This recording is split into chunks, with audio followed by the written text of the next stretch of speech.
Hey everyone, you are listening to the Self-Awareness Journey podcast. This little banter is about a car ride long and features your hosts, JJ Parker and Melissa Albers. JJ owns a tech company and Melissa has been a coach working with influencers for the last 18 years. So JJ, I noticed you were just a little frazzled this morning as we were trying to get started in our podcast. Oh my God, I was so frazzled. It was like an entire morning of just feeling behind, right? Yep. And then when we were supposed to meet up to record this, I was not prepared at all. Everybody in my house was loud. Like I just was like freaking out. And I don't like to be late. And I was late and I was unprepared. And so here we are. And that just threw you into a tither. It did. It was a trigger. Actually, you got triggered. It was so triggered. We thought we would talk about triggers today, and I feel like you were like in a state of triggeredness. I did not like it. You know, it's funny. I was so off balance. It's like I was just off balance. Like this morning was fine. I got up this morning. I kind of did my work at home routine, right? But just as the morning progressed, it's like things slipped to the point where I didn't even realize that I was so out of balance. Wow. And then when I realized that it was like 5 after 11 and you and I were supposed to be on a call, it just, boom, like.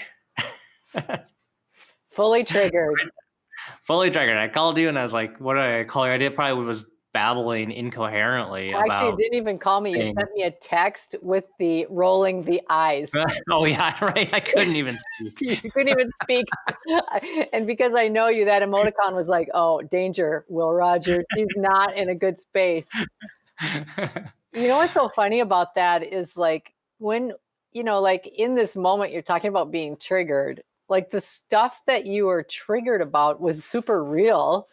And, but your feelings about like that you were failing because you were 5 minutes late.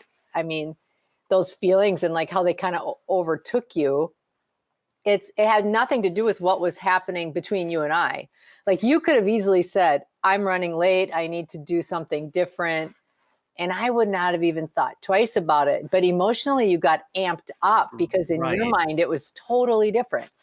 Yeah. Like there was nothing, no external thing that needed to happen at 11, right? No. Like, we have the whole afternoon to record this thing. Like this is all self-imposed internal. And it's like, where do you even say it's self-imposed? Like, it's like a thing that just comes up, right? Yeah. And then it's like anxiety that just somehow feeds into itself to the point where you're not really, I was not even really thinking very rationally. Like a rational thought, you're right, was, hey, you're 5 minutes late. It's no big deal. You have 2 hours time blocked for this event. Yeah. And it's me too. So it's not like somebody who doesn't know you and doesn't understand that if you're not 10 minutes early, you feel like you're late because that's how you are. Like I would have given you that grace. It's absolutely no big deal.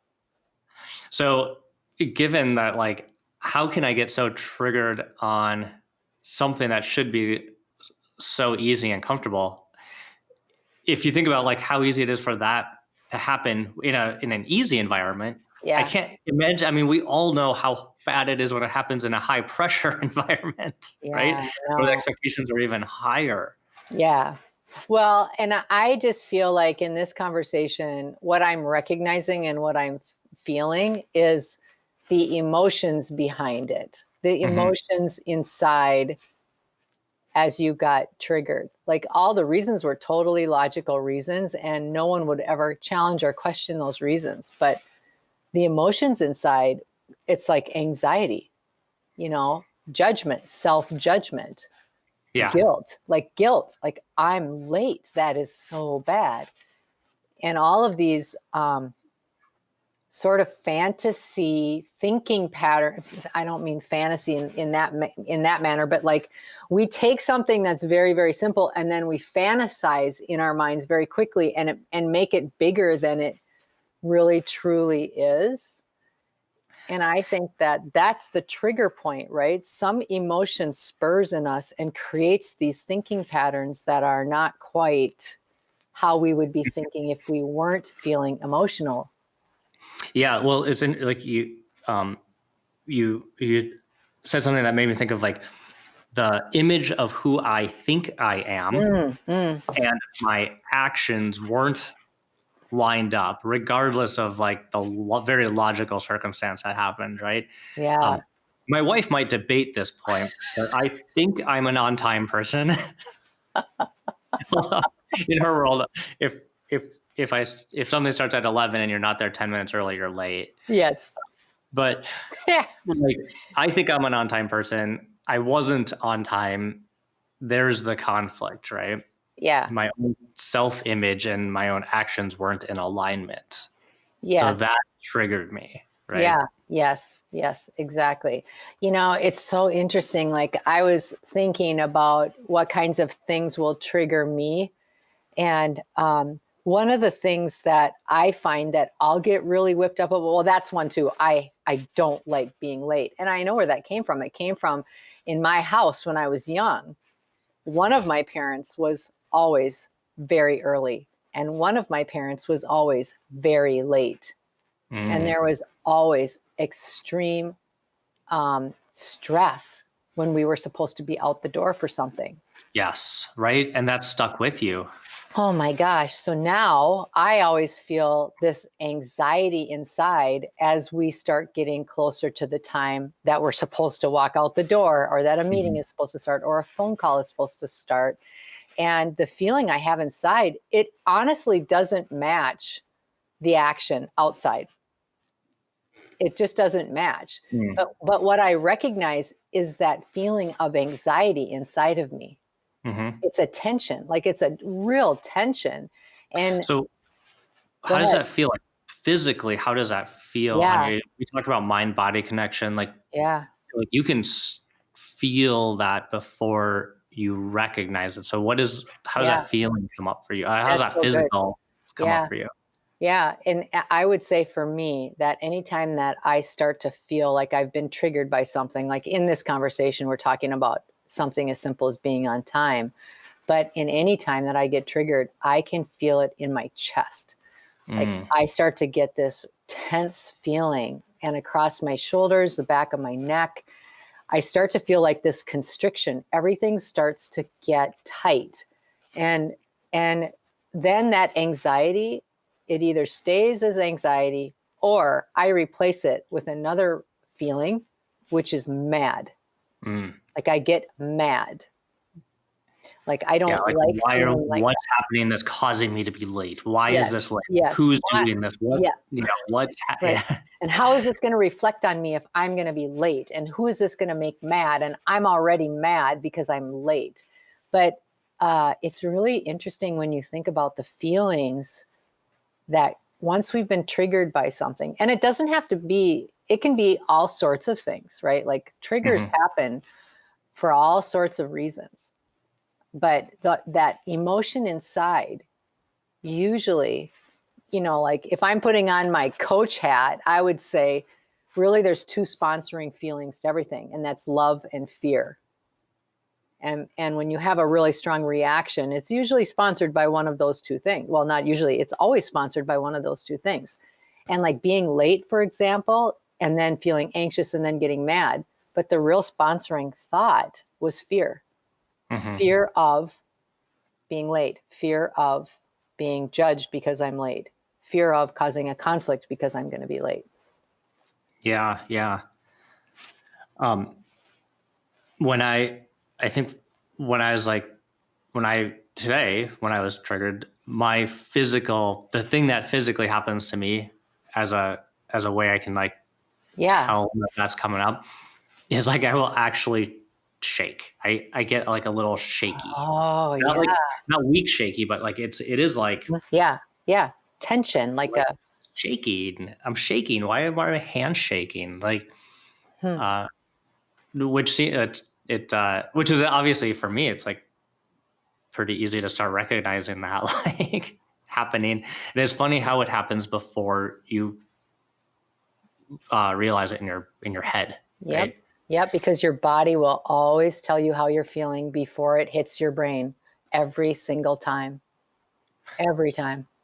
So what once we kind of start realizing that we're getting triggered, once we start getting in tune with the very early signals that we are kind of on this spiral, Yeah. um, what are some things that you do or that you help people with, like to get themselves back centered and grounded from that state? Yeah. There's actually usually three things that I will offer and what I try to do myself if I've been triggered. And one of the things is to recognize how far in I am. Hmm. How triggered am I? Because if I'm all What's the in, scale for that? Like a little bit, I throw usually in a can tell by the glass color of or my a comic. face. The color of my face and neck might be a beautiful raspberry tone that is not typical. But like what I would try to do is like notice how far in I am, like how long have I let it go before I recognize, oh my gosh, I don't feel good. If it's early enough on, I can kind of catch myself and then sort of like bring myself down with more soothing thoughts. It doesn't, you know what? If you feel you're going to be late, maybe you could hit it off at the pass and just make a quick phone call or a quick text and give yourself a little more time even. Like instead of being I'm worried I'm Mhm. going to be 2.5 minutes late, which is literally how I would think. I might send a text and just say, I'm so sorry. I think I'm going to be about 7 minutes late or 10 minutes late, and then get there beforehand. So I feel like I'm just sort of shifting my energy some into more soothing thoughts. Mhm. I think that's probably one of the best ones. The other one is to go more general. In other words, as I get more and more uptight, I will be thinking more and more, and I get more specific about the thinking. Like I Hmm. start picking things apart even more and more and more, and just going in deeper and deeper. And if I can be more general, that can really help. Like Yeah, go are you more saying like general in the thinking. I would maybe like if I phrase it like this, like you zoom out, you look at the bigger picture. Is that kind of what you mean? Or just your literal thoughts become more general in nature, as opposed to I'm going to be 2 minutes late, and just the tightness of that kind of thinking. Mm. Whereas the more global way of thinking might be, let's just take a breath. In the grand scheme of things, is it going to be that crucial to be 2 minutes early? Can I see how much I've done, and that being 2 minutes late in the grand scheme of the day, is that really that critical? Mhm. Is that a huge character flaw for real? Or Yeah. is it perhaps, so just going more general is another really good thing. And then, we've been talking about the trigger of just being late, but there's one other way that you can do it too, but it kind of depends on the trigger. So like you were asking, what can you do about the trigger? But I think it's kind of interesting to talk also about what are things that trigger us besides being late, obviously. I mean, you and I both share that trigger, which is kind of interesting. I actually never really thought of it that way until today. Um, but a lot of times I also feel triggered by other things having nothing to do with my time. And that might be, I can feel triggered by certain people that Mhm. show up a certain way. Um, and I can just feel myself getting like wound up inside about Yeah, how I call someone that is. being. I'm allergic to some people. Yeah. And that's the way I phrase being triggered by some people. Simply Yeah. allergic to them. But that's a trigger, right? So like Yeah, certain people totally. can trigger us. Or like if something, if I have pictured something in my mind, like an outcome, whether it be in a conversation or Mhm. whether it be in a project or whether it be in something, that I'm whatever, and that outcome isn't what I pictured it would be, a lot of times I can be really triggered by that because I feel really let down. Like then I beat myself up about feeling bad about it. Like, Oh, yeah. like, was I setting the bar too high? Um, So or, it's like, again, it's like a expectation yeah, mismatch, yeah, but it can yeah, be really powerful. That can be really powerful. yeah. And in the workplace, like going into certain offices and being in a meeting, right, where the same kind of scenario always renders a similar solution that I don't really like. Mhm. Or I'm in these meetings with certain individuals where I just feel like the energy isn't quite right, or we're not really solving what we're trying to solve. I might feel really triggered by that. So the thing I think that's interesting about triggers is, like, a lot of times when we're describing them, it's like an external thing that's happening to us, Mm, right? mm, Like, my meetings went long, so now I'm late. Or, mm, Bob always comes into my office and blah, blah, blah, right? Like things are happening to us, which are causing us to get triggered. But is that really how that works? I don't like the idea that it's like, what's an internal trigger, an external trigger. Maybe they're all just internal triggers, well, right? They're all about us, right? yeah, it's so funny. I was having a conversation similar to this morning. I wasn't even really aware that this would tie to this part, but it really does. Is that some people can say, "Oh, these are the things that trigger me." When people don't do what they say they're going to do. When someone asks me to repeat the question 4 times, or like they can tick off all of these Mhm. standardized things that they say trigger them into getting mad. But the reality is that we have a feeling inside of us. There's something in how we think, feel, be, are that is actually triggered by those external things. So Mhm. those external things to me, like if I'm thinking about it, I think those external things are nothing more than sort of a light bulb going off. Like, there's something in your process here. Like something's triggering you that would Right, be an worth internal exploring. light bulb. Right. Yeah. Yeah. Yeah, an Yeah. internal light bulb that has been reminded that it exists through some external happening. Mhm. That's really Yeah, an that's interesting really to think about. interesting to think about because it's really, um, the words we use to describe them and then kind of what's happening inside. Mhm. We don't have real good language around describing triggers and how our response to them. It's Yeah. But what's funny is we don't maybe say them on the outside, but I really think that most everybody knows.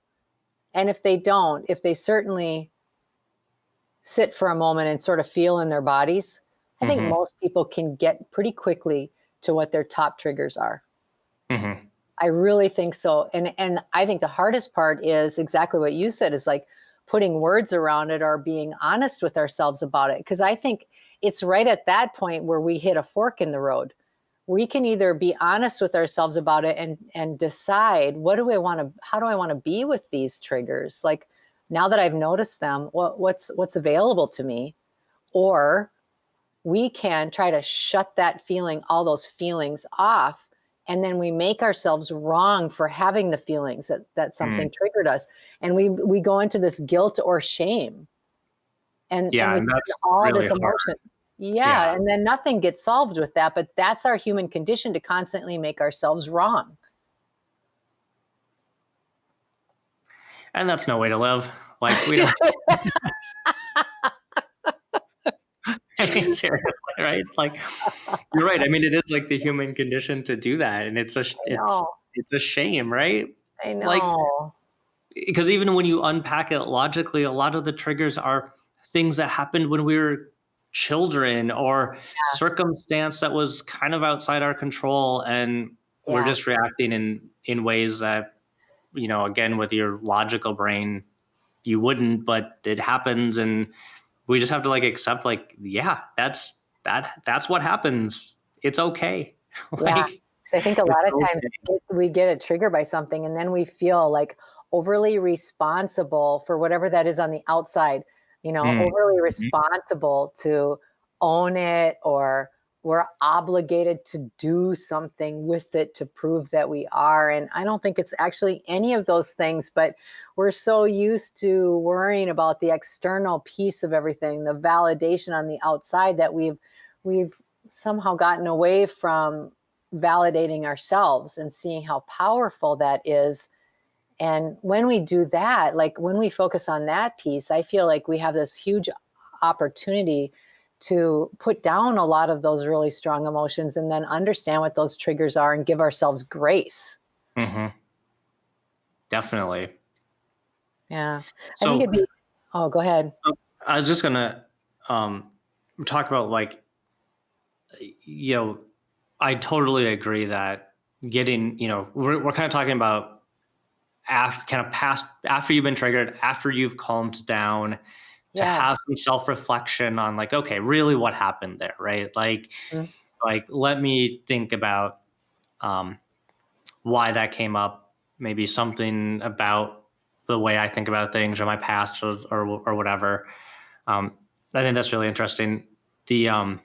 The thing we kind of skipped over a little bit that I want to circle back on a bit is, yeah. like, just like getting from that, like, hyper triggered state Mm, back down, mm, because I think all of us, we all have experienced it. Obviously I experienced it yeah. momentarily just a moment ago.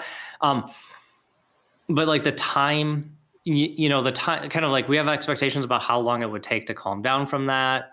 Hmm. It's Hmm. probably different for everybody, or like techniques on calming down, right? Obviously I immediately got in my car and blasted the 90s rap as loud as I could. um but everyone's got their own approach, We share that playlist just in case I forgot. I think, you know what? I think that while I would love to say that there's a very simple answer to this, I think that it is a little bit of a process to be able to get hold of. And what you're describing is this. You're describing really strong waves, right? And in this self-awareness journey, when we start, the waves are really like they have to get really, really high for us to notice. Like I'm triggered and that wave is really, really big. And then we know there's a period where it has to come down, crash down, so that Mhm. I can just become more normal until I become more normalized or more okay. And then it takes a little more again as it starts to build. Something else happens. We get triggered again. We get triggered again. And that wave becomes big again before we let it come crashing down. And I think what happens is through self awareness, through having more understanding and accepting of how we feel, what we start to do is we shorten that space and we prevent the waves from becoming so high and crashing so far Mhm. down. And we start to learn how to have more scalloped waves because let's be honest, we're human beings, we're interacting with other human beings, we're constantly going to be having experiences, highs and lows. But through awareness, having an understanding of when our body becomes triggered, having an understanding of our brains, and then like being able to just create more scalloped waves in our experience. And then the time that we're experiencing that and the emotional energy that we're using becomes far less and more easily Yeah, managed. I like that. I like that. I like the idea that, like, the waves don't go away, No, right? They they just maybe become a little bit different shaped, and you're able to surf them right. more Exactly. easily instead Yeah. instead of them instead of Yeah. you, like, trying to ride the monster wave. It's much easier to Yeah. ride the smaller waves more consistently. Yeah. And that self awareness isn't just like this altruistic theoretical awareness. It's really um, being able to really care about yourself and have objectivity about your feelings so that you aren't judging yourself. Because again, like if you get triggered about something and then it makes you mad, the reason it's usually making you mad is you're feeling super guilty, or you're just in shame about the fact that you're having this strong emotion. And a lot of times we do everything in our power to not show that emotion on the outside, but it can become very damaging on the inside. So here we're so far away from what the actual event was, and we're so caught up in the secondary guilt and shame of how we always react, air quotes. How come I always do this? Why can't I ever just not let that matter? And I think it's just it's a journey. And like I always say, once you know something, you can't unknow it. And understanding, like, first of all, what are these things that seem to get me hooked up all the time? And there's some exercises we can talk about in a later podcast to help people. But I think that's the first one, is like, take your inventory.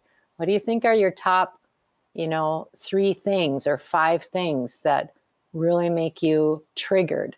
And for a lot of people, here are the 5 that I hear all the time: self-doubt, particular people, certain situations, unfavorable outcomes, and unrealized feelings.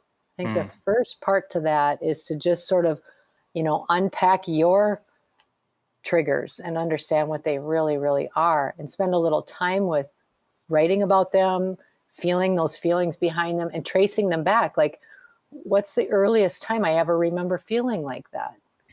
Yeah.